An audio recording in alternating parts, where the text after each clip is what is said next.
Good morning, children. We are continuing the chapter body fluids and circulation.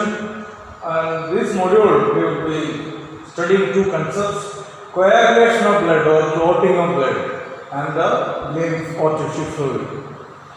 Coagulation or clotting of blood is the process of stoppage of blood flow at the point of injury. When we develop a cut by chance or some accidents, you can see the blood comes out of the body. So at this point of blood coming to the cut, after 1 or 2 minutes time, the blood will be clot. So this clot really is a mesh-like structure. We call this clot coagulum. C-O-A-G-U-L-A-M. Coagulum is the mesh-like network of fibrin proteins. Fibrin proteins. It is formed from fibrinogen. You might have studied fibrinogen. Okay? Fibrinogen becomes fibrin protein and becomes the clot or coagulum. And this mesh-like structure traps the blood cells and blood contents so that the blood will not come out of the cut. So this is what is called clotting.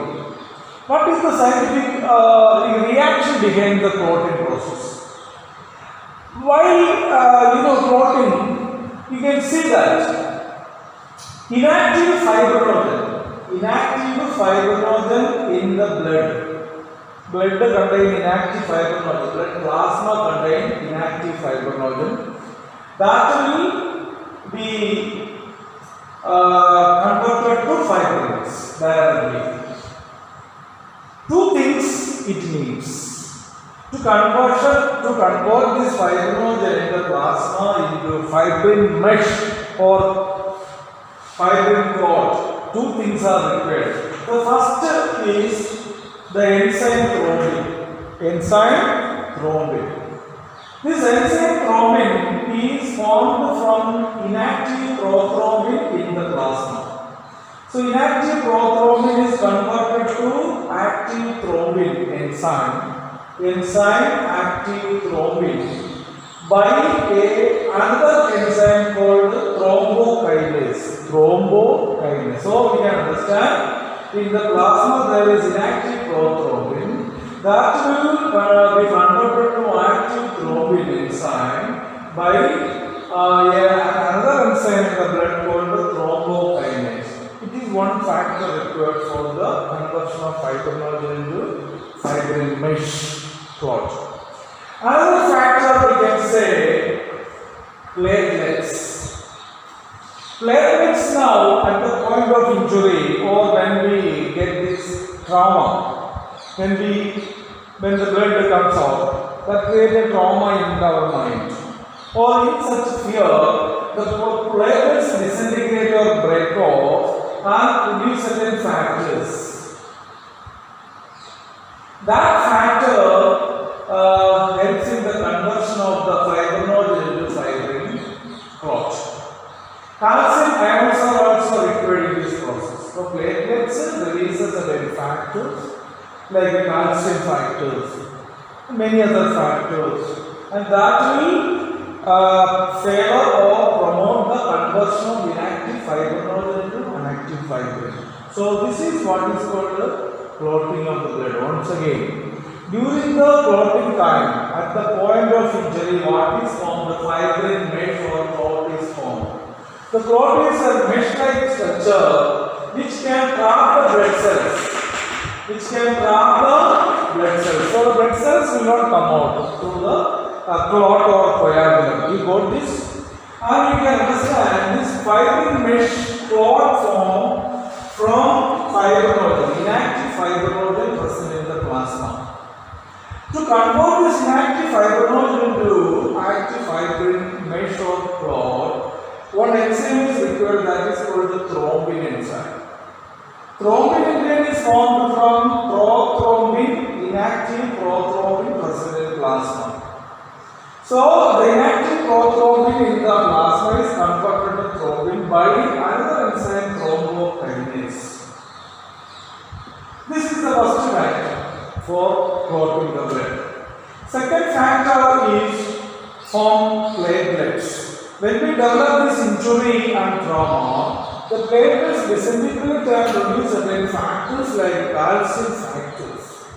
That factors favor the conversion of inactive fibrinogen into active fibrin. So these are the two important factors.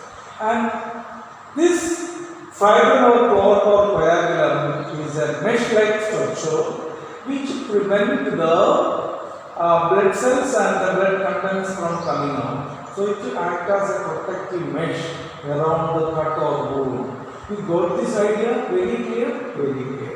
Okay? Right. Now, we are coming to the second subtopic, lymph. Everybody knows lymph is a fluid present in the blood. How is lymph flow formed? You know, there are minute arteries called capillaries. You know that, capillaries. We have capillaries. What are capillaries? Very minute blood vessels. Very minute blood vessels. The blood flowing through the blood vessels are under high pressure. Particularly in the capillaries, blood flows under high pressure. So this high pressure will allow the blood to filter out. Filtering of the blood outside. These are the tissues. Okay? Tissues. What are they? They are tissues of our body. So the fluid filtered out through the walls of the capillaries will be filled around where in the space between the tissues. Hence it is called the tissue fluid. What is lymph? Lymph is the fluid that is filtered out through the narrow pores in the capillaries. When the blood flows through the capillaries, the blood is filtered. That filtered substance we call lymph, which is devoid of proteins, because the pores are too small. The proteins cannot come out of the capillaries. We got this idea? And now the fluid, which is colorless fluid, that will be colorless fluid, that is stored in between the space of the tissue, is called the tissue fluid or lymph. It is devoid of protein, no proteins. It is devoid of proteins. No proteins are present here. No proteins. Okay, you got this idea? What is the function of this lymph? Actually, lymph is collected by lymphatic vessels. Lymph will flow through the lymphatic vessels.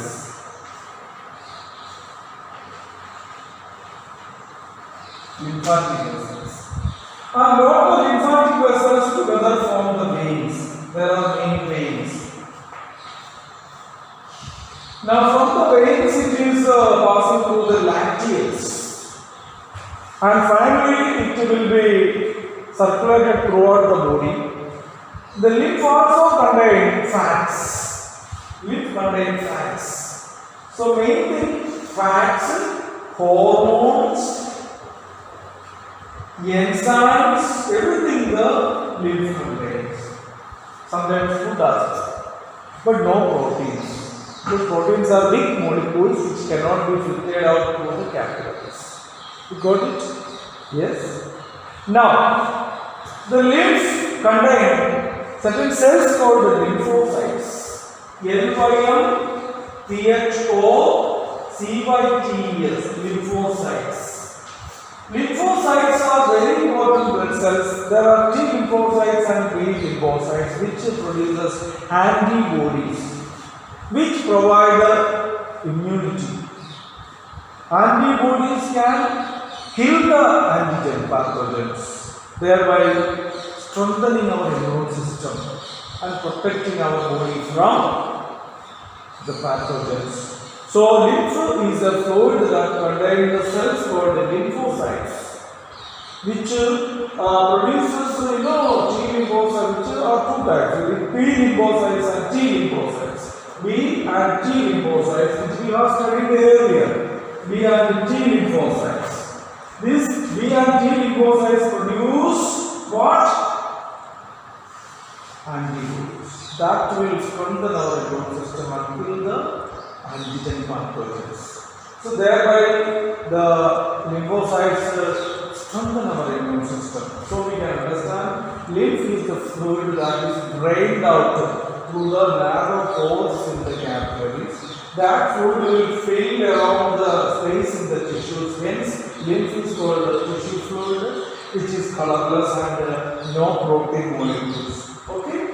The lymph will be collected through the lymphatic vessels and then it will flow into the veins, main veins.